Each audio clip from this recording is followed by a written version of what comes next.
Hey guys, welcome back to the Y2K Basis channel. My name is Bryce. I got 6 titles to show off today. They're in my collection as of right now. Movies I watched over September 2024. Only watched 6. Well, I watched more than that, but nothing really that you guys would want to, be into. My kids watch a lot of stuff, and I just happen to watch it. But it's all cartoons for their age group, and it's not something that I would review necessarily. But all these are movies that I watched by myself. I do have a little bit of free time after work between the time the kids get home and my wife gets home, so I can watch horror or whatever else I want while they're not here. So gonna try to watch more in the month of October for spooky season, but we'll see what happens. But I got 5 DVDs and 1 Blu-ray to review, so I'm gonna go ahead and get into it now. First up, I watched The Champagne Murders with Anthony Perkins, Maurice René, and Yvonne Fernau.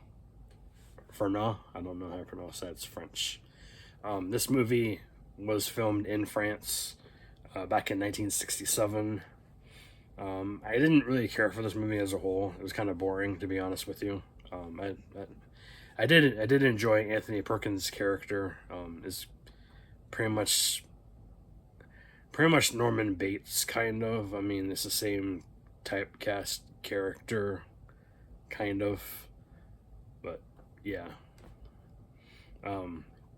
I'm going to read the synopsis on the back for you, but I didn't find this movie to be very attention-grabbing at all. I'm not saying Anthony Perkins did a bad job in this movie. No, he did what he could, but this is not my bag. Let's see. This stylish psychological thriller has such labyrinth plotting that many critics upon the film's original release found it too confusing. Yeah, I agree with that. Christine Belling, played by Yvonne Fernau, tries to convince her husband's friend Paul Wagner, played by Maurice René, to sell his venerable champagne business to an American company, and asks her husband Chris, played by Anthony Perkins, to persuade the stubborn Paul. While on a trip to Hamburg, Paul picks up a girl in a restaurant. The next morning, the girl turns up dead, and Paul can't remember what happened. Chris, who becomes aware of the incident, promptly tells his wife and tries to blackmail Paul into signing a deal with the Americans. But when another woman turns up dead, and again Paul is the last person to see her alive, Paul begins questioning his own sanity. So yeah, and it was okay. Not my bag, really. I mean, if you guys like this type of thing, that's great. But I didn't really care for this movie as a whole. I give it a 5 out of 10. Pretty average for the time period. And like I said, it's not my favorite. It's directed by Claude Chabrol. But yeah, I'm not gonna watch it again probably. So if you guys are interested, I think this is still available on Kino Lorber's website. They got it for $5 last sale. They're doing a sale now. I don't know if it's still available in this current sale going on right now, but check that out if you want. All right. Next one up is Faceless After Dark with Jenna Canal. This movie was pretty attention grabbing for the whole part. I did enjoy it. Had some weird moments in it with the strobe lights and all that.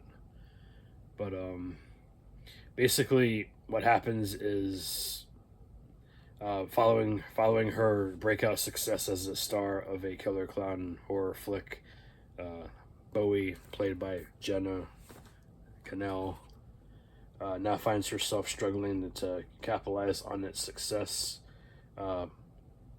Basically, she's at a horror convention, and everybody wants to take pictures with her, and they keep bringing up that movie. She wants to move on from that movie, but she's like typecast. Um, but when she is suddenly held hostage by an unhinged fan posing as that same killer clown, horror becomes her reality as she fights to survive the night and escape before he completes his sinister plan to recreate the film's fatal plots. There's a couple twists and turns with this movie that obviously didn't the synopsis on the back doesn't say. She has a girlfriend that's also an actress, and she goes away for another filming location.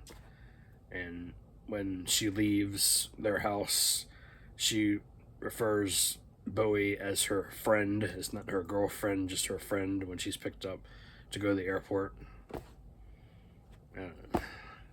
So she's pretty much depressed. She goes through a little depression phase in the movie before the fan in the killer clown suit shows up to her house and breaks in. But it was a fun watch. I gave it a 6 out of 10. I might watch it again. Might even upgrade it to the Blu-ray eventually. But yeah, I do recommend this as a one-time watch for you guys, if not more. But yeah. This one was directed by Raymond Wood from 2024. I picked that one up at Walmart, I believe, when it first came out. Alright, next up. This movie has two different names, Shifter and Shapeshifter. This is put out by Moonbeam Films, which is a subsidiary of Full Moon Features. The Full Moon Features version is called Shapeshifter. When you put this movie in your player, it comes up as Shapeshifter, not just Shifter. So I don't know. I'm gonna refer to it as Shapeshifter then. I had fun with this movie. I gave it a 6 out of 10. Directed by Philippe Browning from 19. It says 2013 on here, but it's from the 90s. I think 96, maybe 97, something like that. Pretty good movie. This is more of a family-friendly horror-esque movie. From unassuming teenager to savior of the universe, Alex Brown, played by, I want to say he's played by Paul Nolan, had no idea that he would inherit the awesome challenge of saving his ex-secret agent parents and protecting the planet from evil powers bent on controlling the world's plutonium supply. With the assistance of a 360-year-old sorcerer, Jenko, Alex uses his newfound magical shape-shifting power to rescue his parents and become master and protector of both the mystical glass harmonica and the life stone. So I enjoyed it. I give it a 6 out of 10, like I said. I might watch it again. As of right now, this is going to stay in the collection as well as Faceless After Dark. I think I'm going to get rid of Champagne Murders because I didn't really care for it. But for the price, it was okay. $5 on the Kino Lorber sale last year, I believe. Yeah. All right. Next one here is a horror anthology, but it's very, very low budget. Got Halloween Horror Tales. This is from 2019. There's 4 different stories on here. I enjoyed 2 of them. The other 2 I didn't really... No, sorry. I enjoyed 3 of them. One of them I didn't really care for. We have Die Laughing. That one was okay. It was very low budget, though. It's about a psychotic killer clown stalking his victims. Let me go in a little bit more detail than that because it doesn't say much on the back here. So basically, this guy right here breaks out of a mental institution, and he randomly goes into the town of, I believe it's called Barnum. It's a fictional town. This girl right here is the I think she's the host of the in between segments. I forget her name. I don't know her name. She doesn't even say what her name is. But anyway, the guy busts out of a mental institution and he randomly goes into these people's houses and stalks people. And he kills 2 landscapers, which is really strange to me. and then he kills the woman that hired the landscapers as well. She was kind of a bitch anyway. So, but the neighbor, the neighbor girl played by her. Let's just say that she survives. Yeah, that she survives the short story. I don't want to give it too much away if you guys even care about this movie. But anyway, the second one is called The Horror Hostess. This is the one I didn't really care for. A movie scream queen gets more than what she bargained for. Basically, this actress goes on a show called Rebecca Blaze, and she tries to talk to her about her new movie, and the hostess Rebecca Blaze doesn't really give a shit.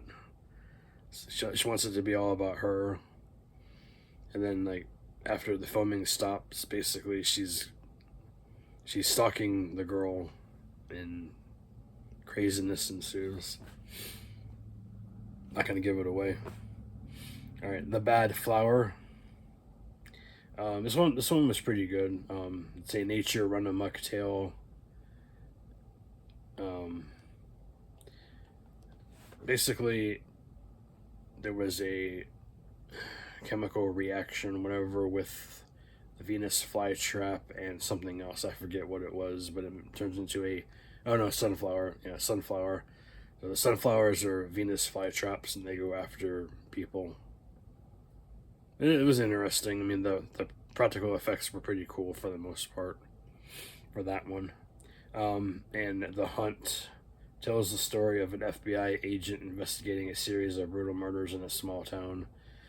That one I hardly remember because at that point I was just like, okay, I'm so checked out now. But I give it a 4 out of 10, mainly for the first one and the first story and the third story. I thought those were pretty good. The other two I don't really care about. But I got this from Sterling Entertainment quite a few years ago. Finally decided to watch it. It was all right. I can't sell it because it's not even a real disc, as you can see. It's not really a bootleg. It's actually from Sterling Entertainment, but there's no barcode, nothing. So I'm gonna keep it in the collection for now. Sorry guys, I'm starting to get a cold now. But anyway, I got 2 more films for you here. Got Vamps from 2018. This movie actually surprised me. I thought it was gonna be like a shit show, but it wasn't. It was actually pretty good. It's definitely on the lower end budget, but not as low budget as this one. Basically, Simone, her right there. She's a gothic wannabe vampire, and her and her brother are looking for a roommate. So this random girl in a cheerleading outfit shows up to their house. Character's name is Ashley. She's a ditzy cheerleader, and she wants to be their roommate. But not everything is as it seems, though.